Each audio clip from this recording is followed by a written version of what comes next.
Brothers Bob McCulley and Jim Cherry tapped me on the shoulder and said, in essence, "Go get him, Bob, you can do this." That was all the encouragement I needed, and it has fueled me to this day to be a participant and a leader, not a spectator or a follower. Our world needs the mission of Sigma Nu. Our world needs more ethical leaders inspired by the principles of love, honor, and truth, and what I call the 3 pillars of Sigma Nu.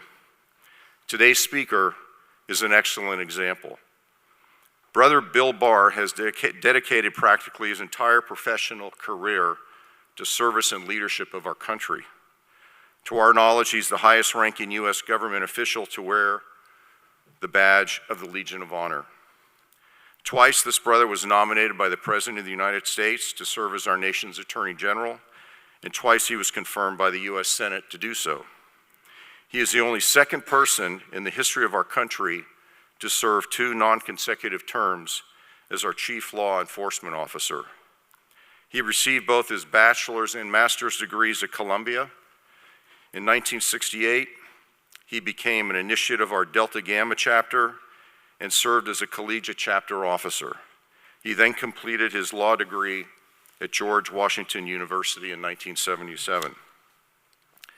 Brother Barr embodies the pillar of love, or as our speaker, Brother Carl Thoma, at this year's Grand Chapter put it, love as in passion.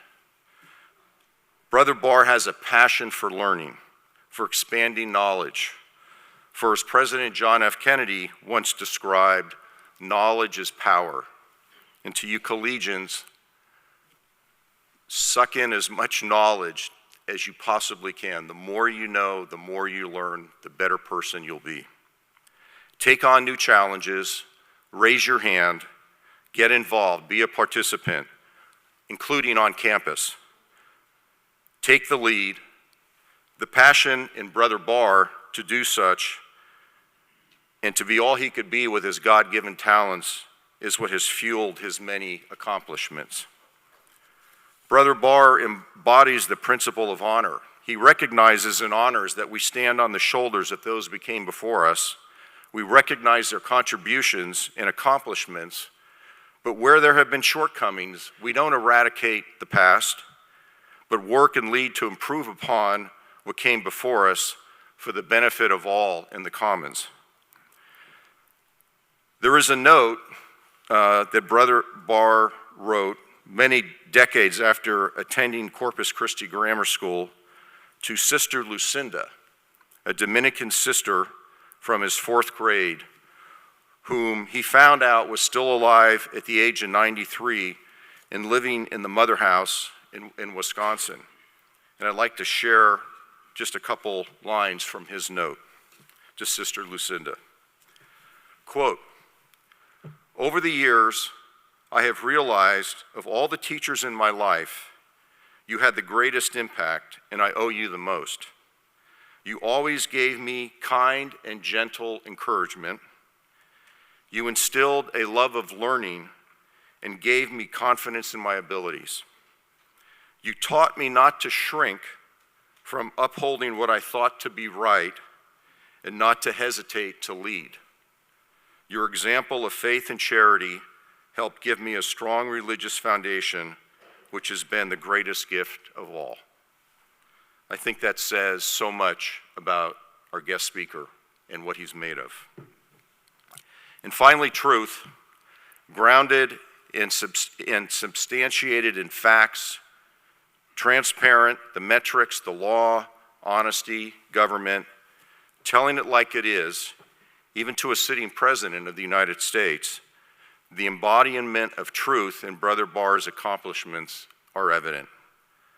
When it comes to passion, to give back to society as a public servant, and in this case as the Attorney General of the United States, to do so with honor and respect, steeped in transparency, and I emphasize transparency, the truth, the facts, and the law, Attorney General Brother Bill Barr has raised the bar for those who follow him as our top law official in the land. His recently published memoir, a New York Times bestseller entitled One Damn Thing After Another, you will all receive a copy of this book at lunch. He is a sought-after speaker around the world, but he chose to be with us, his Sigma Nu brothers, today to share his thoughts on the importance of Sigma Nu's mission and to develop ethical leaders in today's world. Brothers, please help me give a warm welcome to our 77th and 85th Attorney General of the United States, Honorable Bill Barr.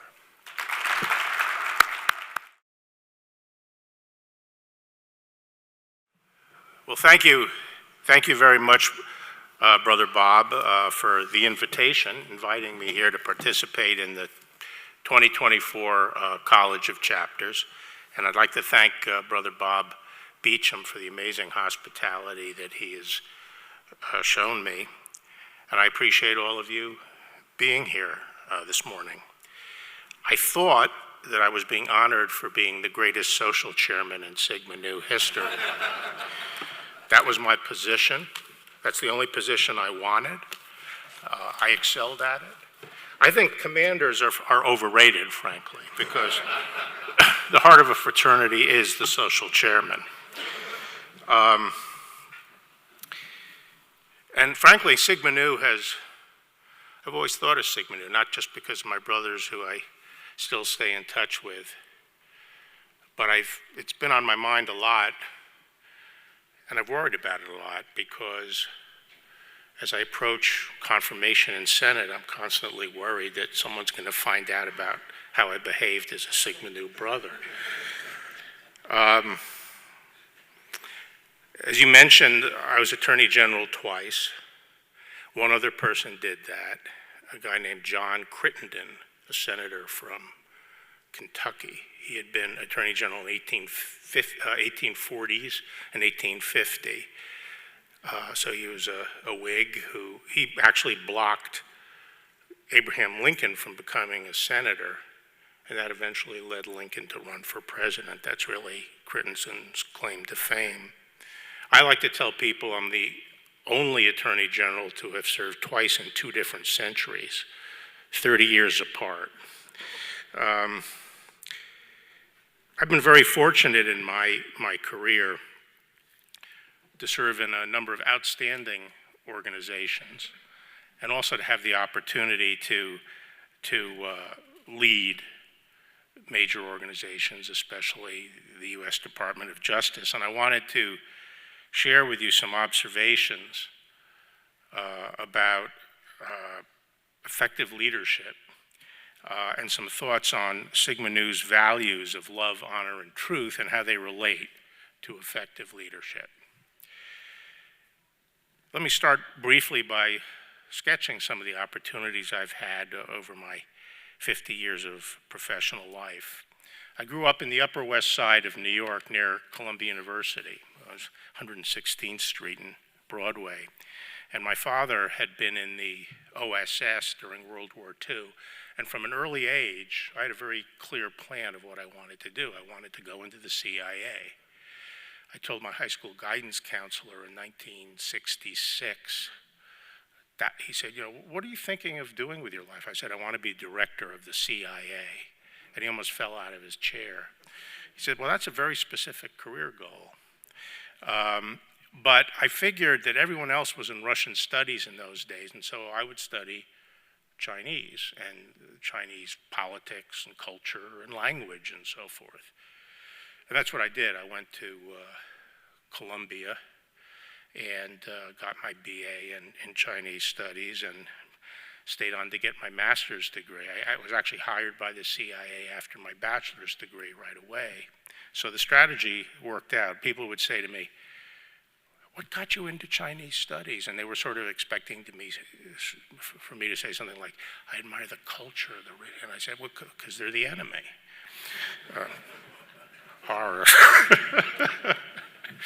and frankly, it was foresighted. So at Columbia, I joined Sigma Nu. And these were very divided times at Columbia. 1968 was the year of all the rioting at Columbia. And every year I was there, there were riots in the spring, and frequently the classes were shut down and so forth. And there was a division between one side that were the activists and the rioters and so forth, and most other students who opposed that. And the fraternities generally were on the side of what we called the majority coalition. And I was drawn to them my first year. My brother had been in our OTC. A lot of those guys were in Sigma Nu. That's how I got introduced to the fraternity. And the other group was a group of maybe 15 guys from Pittsburgh area who had been recruited to play football at Columbia and stopped playing football after their freshman year and were otherwise enjoying life at Sigma Nu fraternity. It was a real fraternity at that point. You know, one of the problems in the Ivy League schools is, and maybe it's everywhere, is everyone goes through ebbs and flows, and sometimes a fraternity is really just a boarding house rather than a real fraternity. But I was fortunate to be there at a time where it was big by Columbia standards and a real good group of guys. And as I said, I was selected social chairman, and you know, I was responsible for getting all the girls to our Friday night party. And my special trick on this was I would make these posters for our party, and I would use agents of influence at the girls' colleges to put the posters on the inside of the bathroom stalls, so that when women were there and using the facilities, they'd wonder, how in the hell did that get there? Come to Sigma Nu on Friday night. And one person who showed up from a Catholic girls' college was this girl, Christine Moynihan, and one night out on the stoop of our brownstone, just still working, yeah, chatted with her, and we were married 3 years later. I had just turned 23, she was 21, and we drove down to Virginia the day after we were married, and I started at CIA the next day, and this year was our 50th wedding anniversary. Thank you.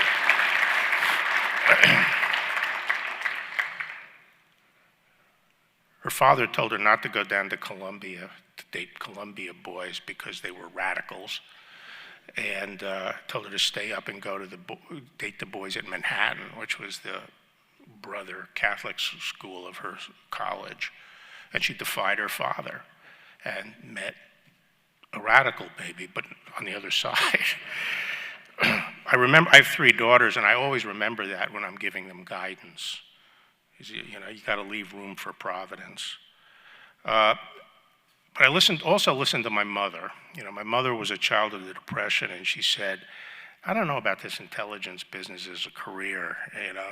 You might get trapped in that. You should go to law school. So I tried to accommodate her. I went to law school at night, and I did very well. But I was working for the CIA during the day and going to law school at night. I would tell people that at night I learn about civil liberties, and during the day I violate them.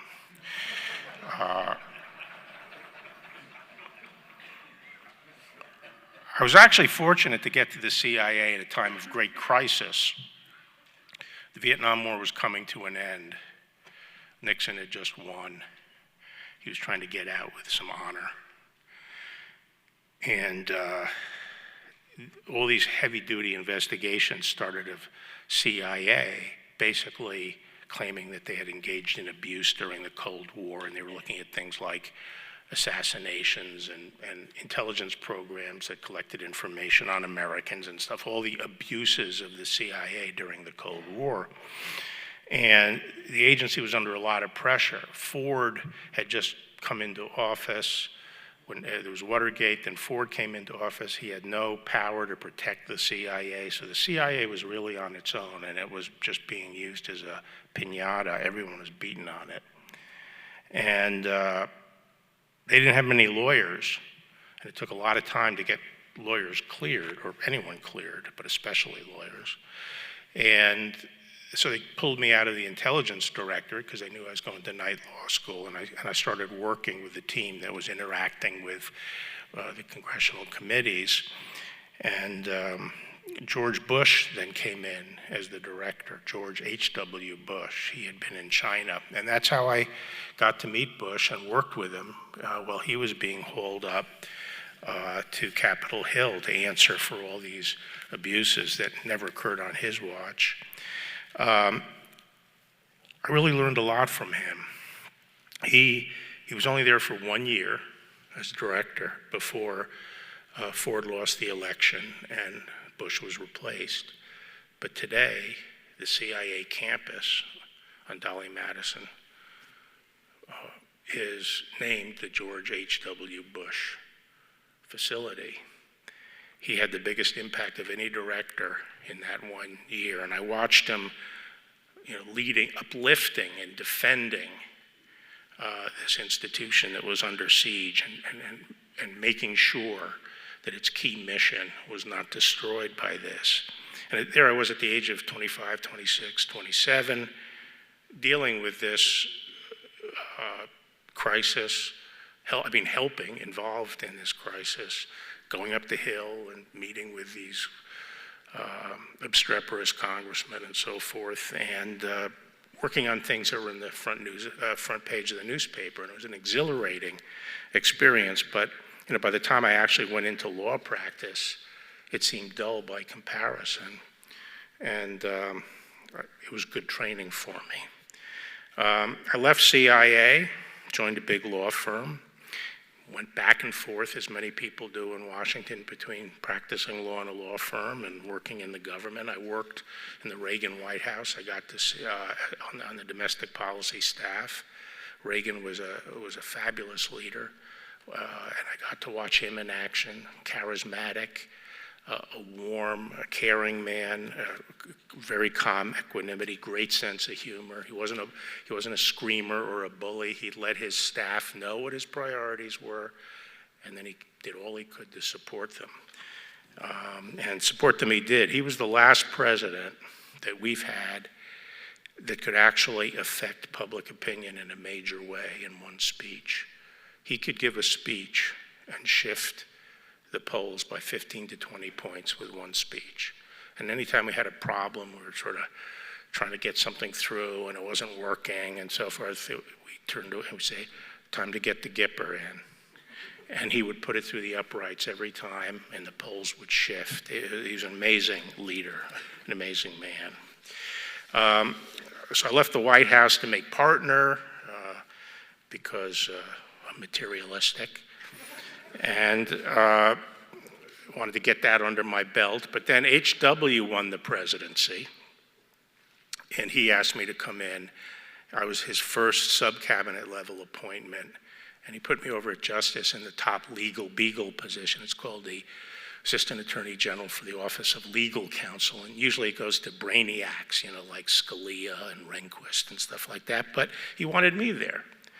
And he wanted me there to defend the presidency and the president's powers because he felt they had been eroded. And even though it was a legal beagle job, they put me on the Deputies Committee of the National Security Council under Bob Gates. I hope some of you pay attention to Bob Gates, one of the great leaders I've ever worked with in government. Subsequently became head of CIA and then head of the Defense Department. But we handled all the crises of the administration, and I was heavily involved in the invasion of Panama and the arrest of Noriega and his prosecution, his conviction. And that was exciting for a pointy-headed lawyer. But that showed the trademark of George H.W. Bush, which we were to see again and again. He made the decision that we had to take Noriega out, and he executed it, boom, with all the resources necessary to do it, got the job done, and that was it.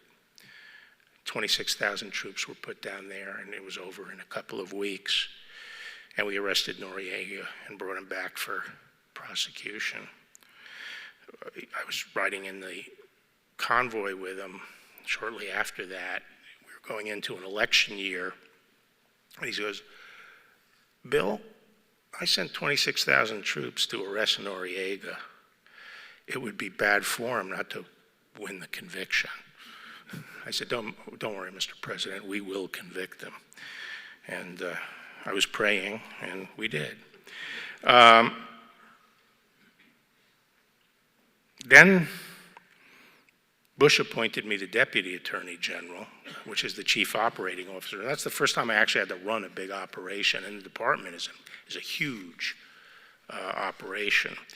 It not only has, the FBI, the DEA, the U.S. Marshals, the Bureau of Prisons. In those days, it actually had the INS, including the Border Patrol. It has all the federal prosecutors in the country, around 93 U.S. attorneys' offices, and it has all the prosecuting divisions in headquarters in Washington. And it was great experience, obviously, running that operation and learning the department from top to bottom. And during that time, we went to war in Iraq, and I have a vignette in my book where I was asked for the legal advice as to whether or not we could pull the trigger and launch the attack across the Kuwaiti border. It was like an out-of-body experience for me to give that advice, but that was one of the highlights of my time at the department. And then Thornburg, who was the AG, left to run for Senate in Pennsylvania, and Bush picked me to follow Thornburg, and so I was there for the last year and a half of the Bush administration as Attorney General, and I was 41 at that point. And people say, are you the youngest guy to ever serve as Attorney General? I said, no, Robert Kennedy was 36. Of course, he was the brother's president, the president's brother. But I do also say that I've served as Attorney General during the 2 times anyone should serve as Attorney General, which is you're either too young to know the risk or you're too old to care. And I didn't know the risks when I first took that job. Then I had to go into private practice again after the president lost the election in '92.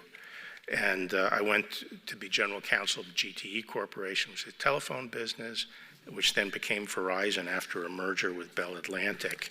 And I had the pleasure of working with some fantastic leaders. Ivan Seidenberg was the became the CEO of Verizon, a remarkable guy. And he led the industry during a time of great upheaval. Let me just see here. Yeah, and ended up as king of the mountain. During the time I was there, there were 8 local companies and 4 long-distance companies, and everyone thought the long-distance companies were going to win the battle, and it ended up with 2 companies on top. Verizon, which bought some of the other local companies, including GTE and MCI, and then Southwestern Bell, which rolled up the rest of the industries and then changed its name to AT&T. So Verizon and AT&T ended up as the remaining 2 companies of all the companies I just mentioned, the 12 companies that started out. And that happened within a decade. And it was this guy from Brooklyn who started off as a cable splicer as a teenager in the Bell Company in New York, went to fight in Vietnam, decorated in Vietnam, came back, went to night college and night business school, and ended up at the top of Verizon. And he was a great leader because he could forge a team out of disparate people who he hadn't worked with before and inspire them and get them to work together. Everyone in the company called him Ivan, from the top C-suite down to the secretaries in the building. He was Ivan to everybody, but it didn't mean he was a pushover. He was a strong leader, but he treated everyone with respect and kindness. And I said to him, I had come from a different company. I said, "Boy, you put a lot of trust in me, all these other people here you've worked with before." And he said, "I believe in putting trust in someone until they give you a reason not to trust them." He gave you the benefit of the doubt. A terrific leader. I left Verizon. I was serving on boards of big companies and watching some other great leaders. And in 2018, I had a brain fart and went to work for Trump. I had no plans to do it. I didn't really want to do it. I was leading the life I wanted to lead. I had good professional challenges. I was starting to see my grandchildren arrive. But I felt Trump was being unfairly treated. He wasn't I had supported Jeb Bush, but once Trump got the nomination, I supported him as the Republican candidate. And once he got elected, I felt he was being treated unfairly with this nonsense about Russiagate. They were trying to push him out of power. And no one, the legal establishment was sitting back. The usual people who would come in to help the administration were not doing it, either as going in-house, going in the government, or as lawyers on the outside. And so eventually I felt, maybe I can help the situation. I had 2 son-in-laws and 2 daughters at the Department of Justice and as prosecutors, and they were saying, someone has to take a hold of this thing. It's unraveling. And, you could stabilize it. And so I did. I decided to go in. And I think I did help, at least for a period of time. And as you probably know, I fell out with Trump after the election. I supported his policies. I thought it was a successful administration. He was a pain in the ass to work for, but we did get a lot accomplished. And but after the election, I couldn't go along with this stolen election thing. It was simply false. And that's when we fell out and I left. Now, leadership is a virtue that exists in connection with obviously a collective enterprise, a group, people united for a common purpose. And it could be it could be an organization like the military, with the goal of defending the country, or it could be, police and prosecutors and institutions that are directed at providing law and order and a justice system, or it could be an educational institution with the purpose of teaching the next generation how to think and imparting core knowledge to them, or it could be a business with the mission of providing goods and services that people want and need, and also providing a return on investment to the investors. And then, of course, it could be social, charitable, fraternal, civic associations that are promoting certain goods for their members and for society at large, whether it be culture, health, and so forth. And so you have a group and you have a mission. And the essence of leadership is pretty simple. It's the capability to mobilize the group, to hold it together, to galvanize it toward its goal, and to guide and direct the group to make it optimally effective at achieving its mission. And as we say, the core goals of Sigma Nu are to develop ethical leaders inspired by the principles of love, honor, and truth. Let me start with honor. I think what honor is all about here is it seems to me that an honorable leader, the first requirement is they recognize that the role in leading an institution is not about themselves. It's about serving the institution and its mission. It's not about, burnishing your reputation, your career, and so forth. Your members of the institution are not tools or pawns to use in your self-aggrandizement. It really means you have to embrace these and serve the organization. And that means acting to strengthen the institution and act consistently with its values in a way that advances its mission.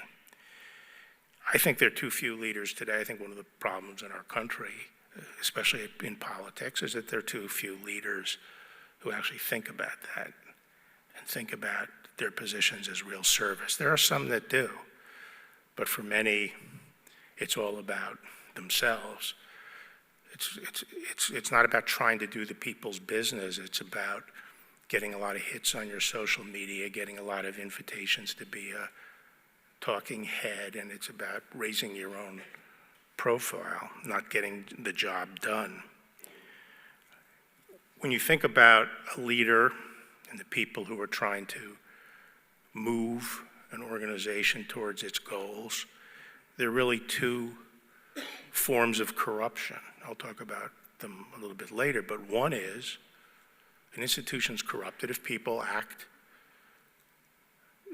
and sacrifice the values of the institution to aggrandize or to benefit themselves, even as crass as, taking money.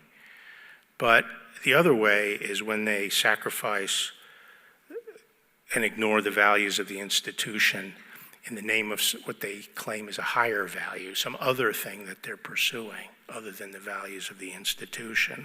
And I think that's the biggest risk we see today, and I'll talk a little bit about that.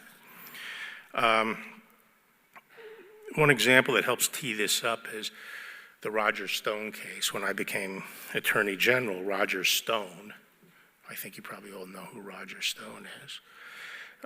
He had been charged by Robert Mueller, and then Robert Mueller left, and we continued to prosecute him. The president thought it was a political case.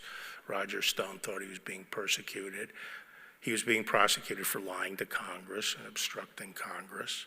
I thought it was a righteous case, and I thought he deserved to be convicted, and he deserved to spend time in prison.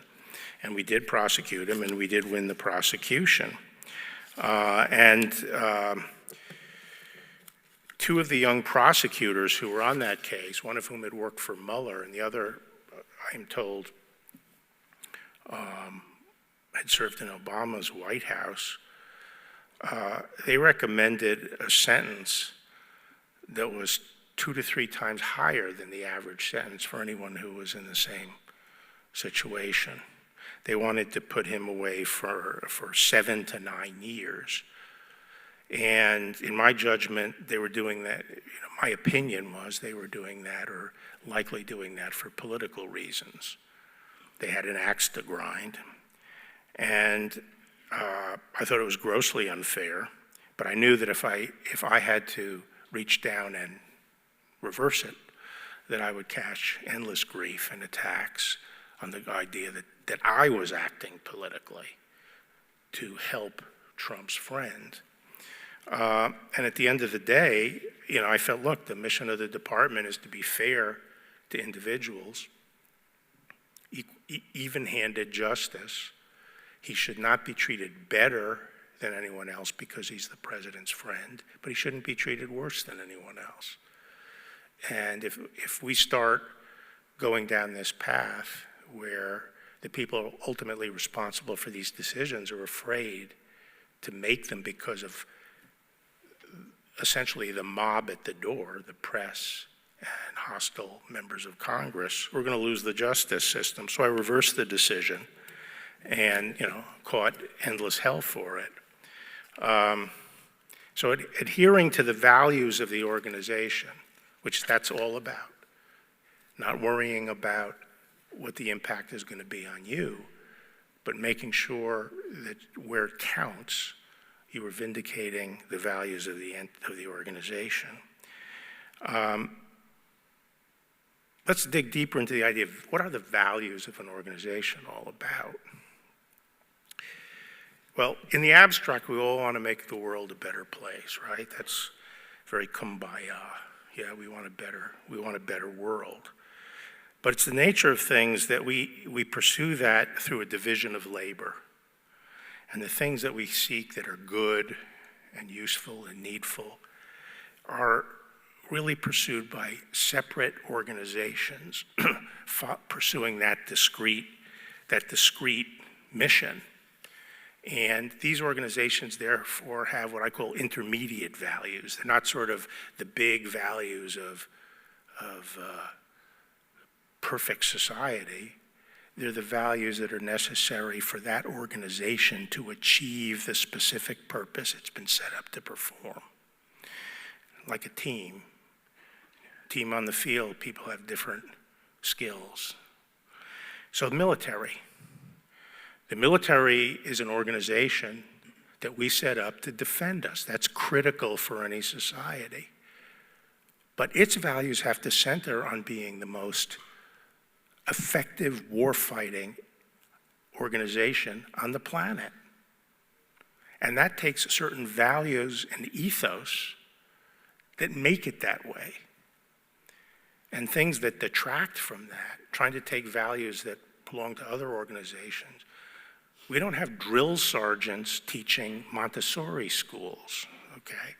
And taking values from other contexts and try to impose them in the military makes that organization fail in its essential mission. And another example, I think, is the Justice Department. The Justice Department, we're supposed to try to get at the truth and do justice, hand out even-handed justice. And that takes certain values.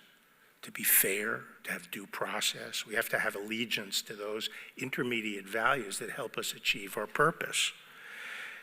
Now, the system is corrupted when people come along and say, well, yeah, I believe in due process, but I want to make sure that what I think is just is done at the end. And so one of the problems you have in right-wing countries, for example, especially in Latin America, is people come in and say, you know, this guy got off. We know he's guilty. He got off. The system didn't work. So I am going to, in pursuing ultimate justice, we're going to kill him. And they have death squads. That's the corruption of the system. But what we're seeing in our country, it goes the other way. It's people saying, you know, we don't think that our system is meting out justice, and so we're going to sacrifice the standards in the department in order to achieve a political end that we think will bring us to this perfect society, this perfectly just and equitable society. And so people breach the rules. And so people today who say there is a double standard, they're right, there is a double standard in many situations, or too many situations. And part of that is because some people in the department think that have taken on a political agenda which they think will deliver something more just in the future. So they sacrifice fairness, due process, and the department's rules in the meantime. And this is, I think, what's behind a lot of the rot in our institutions today. Politics is becoming ascendant. It's politics uber alles.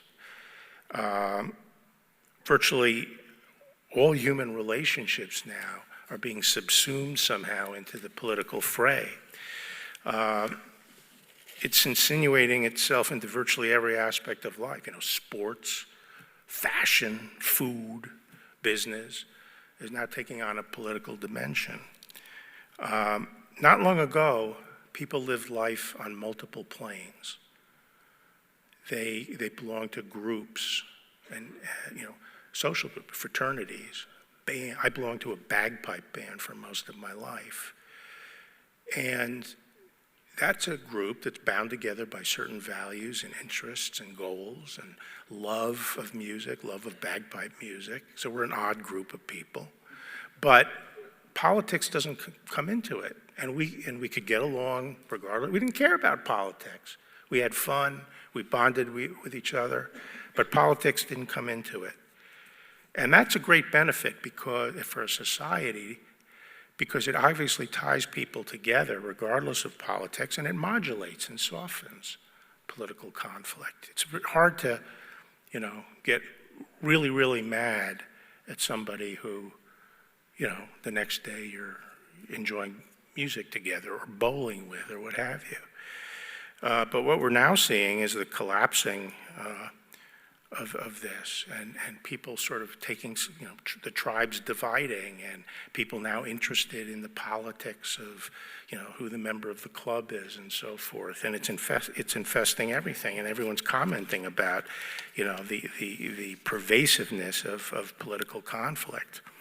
And I want to explain what I think is behind this, because I think it's hovering behind all the ills and all the challenges that traditional organizations that are trying to hold fast to certain core values have in this time right now. And I think it's a division in our society that has existed since the 18th century in the West. And it's the division between two views of human society and our purpose and meaning. And one is reflected in the American Revolution and the evolution of the British system. It's the Anglo-American sort of political consensus. And you know the concept of telos meaning target to the Greeks. And it was, if you shoot an arrow at the bullseye, the telos of the arrow is the bullseye. That's where it's supposed to aim at and go. And so the Greeks had this notion of this end and purpose being the telos. And in the American and British construct, which grew out of the Judeo-Christian tradition, it's focused on each individual, and it puts a premium on individual freedom. And each individual has a telos and a meaning and purpose. Now, in a religious age, there was consensus that ultimate meaning and purpose was transcendent, that the here and now is not everything there is. But put that aside, it's still focused on the individual, and the drama of life is the drama that takes place inside each individual. The drama of their pursuing their destiny, not to the exclusion of others, but it's their pursuing their destiny. And the irony is that although people say, well, that's very individualistic, it is this tradition that believes that the way we improve the world is by collaborating. It's by setting up little organizations that work their corner of the problem voluntarily. Voluntary organizations, the spontaneous coming together of people, not because there's a master plan of how to perfect things, but because over time, these groups acting voluntarily will lead to a flourishing society. And Burke, Edmund Burke called this the little platoons. So there was no master plan. Just like, the economic idea of the hidden hand, that all these separate decisions by free people voluntarily acting will lead to a flourishing society. That's the Anglo-American tradition. And the contrary view, at the same time as this took shape, you had the French Revolution. And it's this idea that it's a totally materialist creed, and it says that the telos is the collective destiny, that individuals really don't have one except in connection with the collective, and that the drama of history is this massive humanity sort of moving along history toward a perfect end, a perfectly equitable society at the end. And this is all familiar to you because this underlies all totalitarian modes of thinking. And the whole idea here is this is very top down. We can figure out the best place to go, and you'll be led there. And it involves not the little platoons that are voluntarily formed. It involves the regimentation of people and the use of coercive government power to mold society into this future nirvana. And this changes the whole tenor of politics. Because if you think about it, the individualist viewpoint, people can go to hell their own way. You can have a destiny and you can live out your life. And if someone doesn't agree with you, they can go to hell their own way. But if your goal, and if you believe the highest meaning in your life is being on the side of history that forges this brave new world, then someone who opposes you and is not conforming doesn't just agree with you, they're evil. They're blocking the salvation of the human race. And you can't tolerate that. And that's where the intolerance in politics comes from. And this is the dynamic, I think, behind what we're facing. And the two things that suffer are truth and reason. Because if you think you know the ultimate truth, this future nirvana, then you're not cared about, the day-to-day arguments. You don't care anything goes, because we have a higher purpose of achieving this perfect justice. So anything goes. And so you don't have truth anymore, you have a narrative. You have what's a convenient narrative to achieve your objective. Truth suffers. And reason is replaced by feelings and passion, because you know where you need to be. You just don't need to reason your way through it. And I think many of you in college see that on a daily basis in the classroom, many people impervious to logic and reason.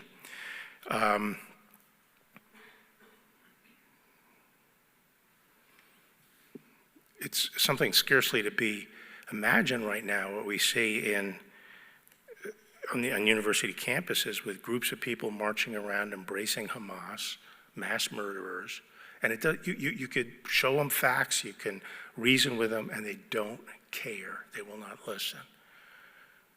And that's where truth is suffering. And a Democratic senator who I almost never agree with said something that I think was right when he was describing the office of Attorney General. And he said, it's like being a sheriff in one of those old Western movies where you're standing in front of the jail and there's a mob out in front. And the mob either, they know what they want, they're not willing to go through the process, they're not willing to stand by standards or values. They want to spring the guy or they want to lynch the guy, one or the other. I mean, they either think he's innocent and want him out, they don't care whether he's guilty, or they want him strung up because they're convinced he's guilty. And it's your job to say no, that we have to go through the process, no matter what you think personally, and enforce that against the mob. And I think nowadays, leaders of almost all institutions are sort of like that, because there's very loud groups out there, very militant groups who want to bully people into submission, and standing up against them takes courage. Honor and truth are therefore, I think, closely related, because honor requires holding up the truth in the face of unreasoning passion.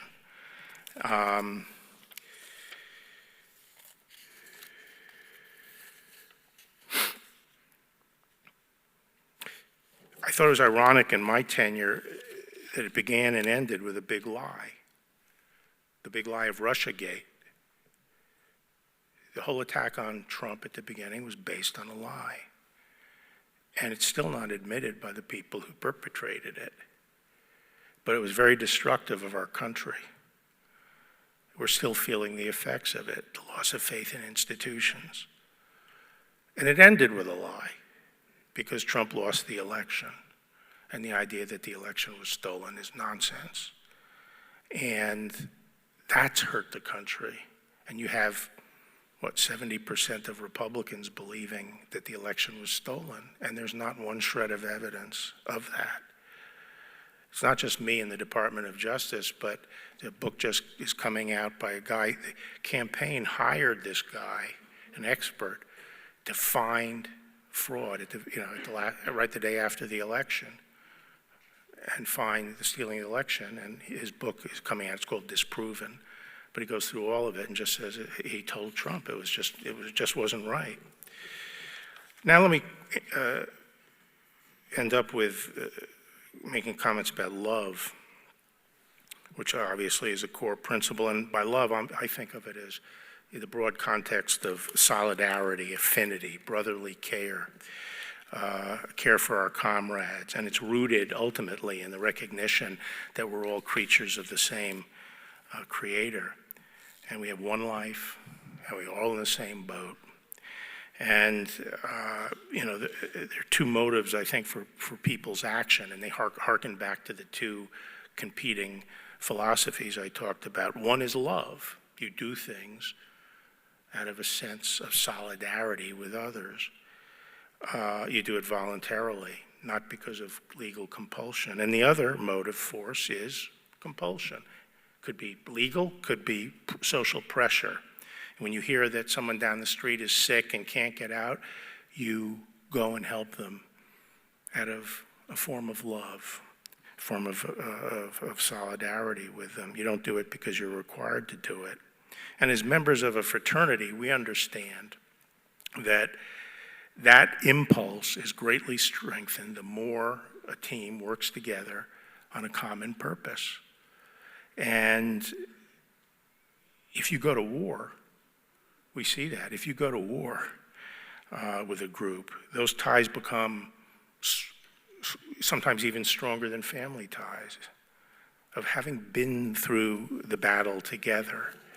And I think a great leader is someone who cultivates that spirit in their organization and builds that feeling that we're a band of brothers embarked on an important mission, and we're going to achieve it together, and convey that idea that this is a campaign.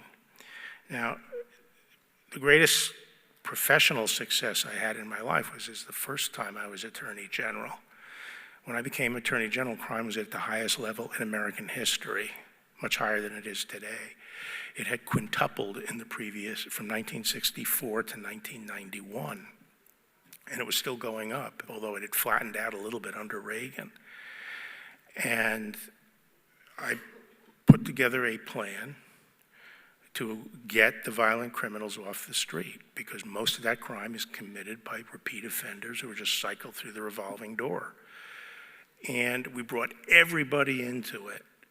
And we got every lever, even the bankruptcy office in the Justice Department was enlisted, and everyone was giving their marching, here's what we have to do.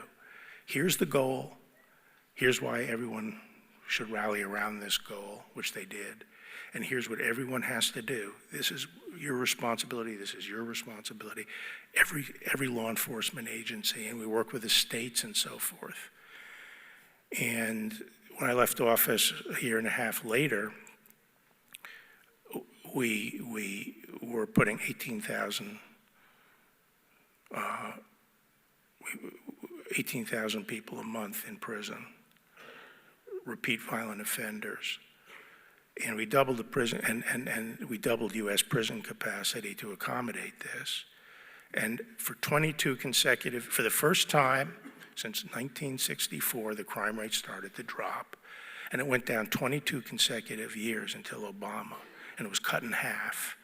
And thousands of people are still alive today because that crime rate was slashed over that 22-year period. And that, when Clinton came into office, they started to try to change these policies, but the people in the department didn't want to change them.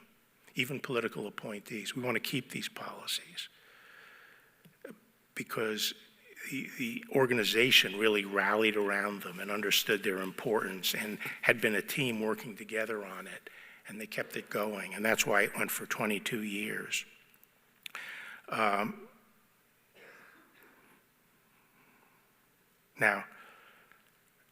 the other way I think we have to embed love in our leadership is in our relations with everyone we work with. People know when they're being used as pawns or tools, and it's important that they understand that they are a valued colleague and a teammate, And treating them that way is very important for leadership. I already told you about Ivan Seidenberg and his common touch and what he was able to accomplish with his leadership and bring the whole organization with him.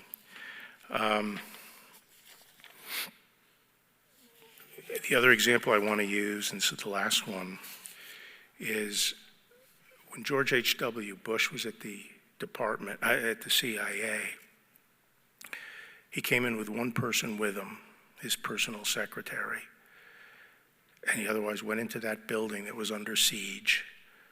Many of the people were being treated as pariahs because they had supposedly engaged in abuses and so forth. And he bonded with them, and he used them, and he trusted them. And he didn't treat them as, at arm's length. And they responded. And that's, as I say, why the whole complex is now named after him. His successor, Admiral Stanfield Turner, came in, and he came in with 6 naval officers. He didn't meet with anyone from the CIA, very rare. Everyone had to go through the naval officers in writing and so forth. Kept everything at hand, no personal relationship whatsoever. And he buckled.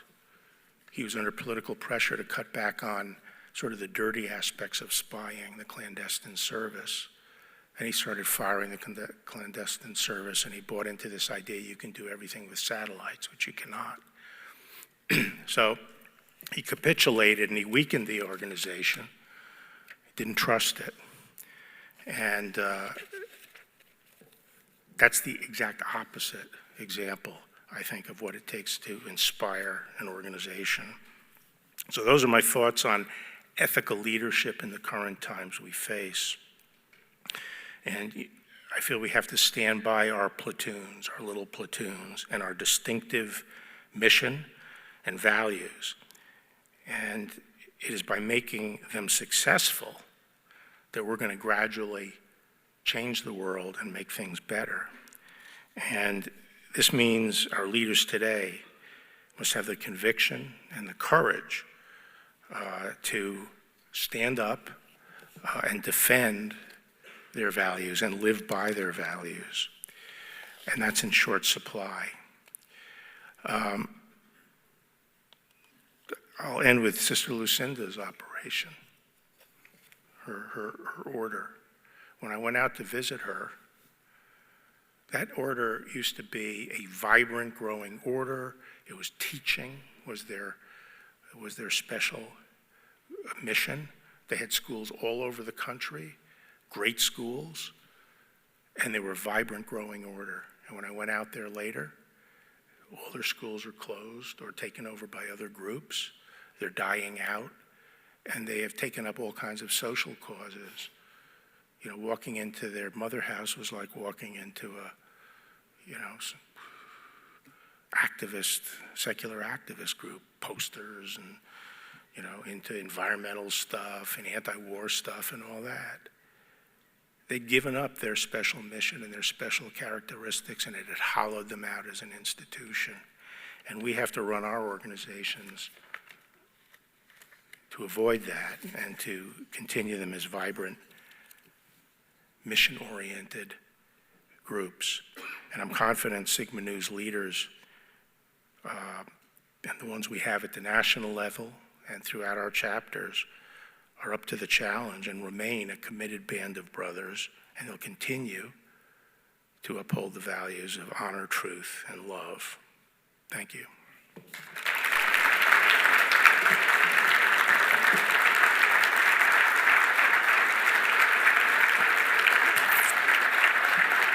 Thank you.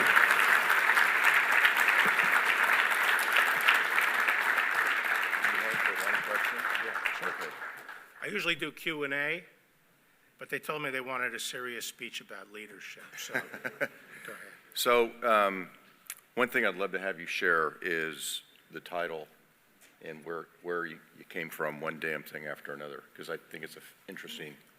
Yeah, a lot of people like that title, but when Ronald Reagan was elected, he appointed his personal lawyer, William French Smith, as the Attorney General, and William French Smith had never been in the government before, really didn't have that good an understanding of the Department of Justice. So he went to the previous Republican Attorney General, who was Ed Levy. Levy was an academic. He was the president of the University of Chicago, and before that, the head of the law school at the University of Chicago. And he always wore tweed jackets, and he smoked a pipe. And William French Smith went in to talk to him and said, "Ed, could you tell me about, being Attorney General? What's it all? What's the, the nature of being Attorney General?" And he was expecting a long lecture on separation of powers and the founding fathers' vision of the office and so forth. And Ed Levy puffed on his pipe. It's one damn thing after another. And that's where the title comes from. Thank you. We're here for a sec.